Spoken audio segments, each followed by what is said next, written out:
श्री कृष्ण भगवद्गीता का 7वां अध्याय श्लोक नंबर 22। साधया श्रद्धता युक्ता इष्टतया आराधना में नहीं लभ्यते चैतन्य कामना विवाहिताना। इसका अर्थ है, उस मेरे द्वारा दृढ़ की हुई श्रद्धा से युक्त होकर वह मनुष्य उस देवता की सकाम भावना पूर्वक उपासना करता है और उसकी वह कामना भी पूरी होती है, परंतु वह कामना पूर्ति मेरे द्वारा ही विहित की हुई होती है।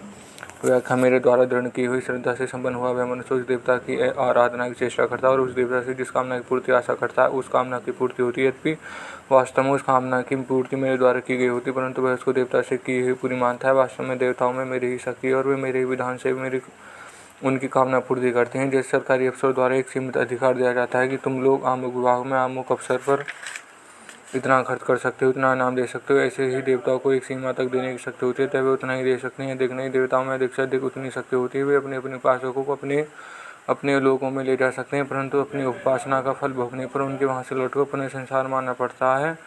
यहाँ मैं कहने का तात्पर्य है कि संसार में शायद जो कुछ संचालन हो रहा है वैसे मेरा ही क्या हुआ है। तो जिस तरह किसी को कुछ मिलता है तो वह मेरे द्वारा विधान क्या हुआ ही मिलता है। कारण है कि मेरे विधान करने वाला कोई दूसरा नहीं। अगर कोई मनुष्य इस रहस्य को समझ ले तो फिर वह मेरा तरफ ही खींचेगा। परिशिष्ट भगवान ने सब देवताओं को अलग अलग और सीमित अधिकार दिए हुए हैं, परंतु भगवान का अधिकार सीमा है। भगवान में विशेषता है कि किसी पर शासन नहीं करते, किसी को अपना गुलाम नहीं बनाते, किसी को अपना चेला नहीं बनाते, परंतु हर एक को अपना मित्र बनाते हैं, अपना एक समान बनाते हैं।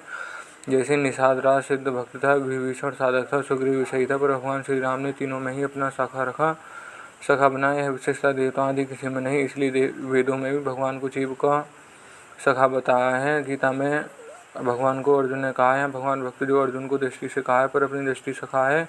इन पदों में भी भगवान एवं पद से साक्षात अपना स्वरूप बताया है। यह मेरा ही अंश है। ऐसा कहने का तात्पर्य है कि प्रकृति का अंश बिल्कुल नहीं है।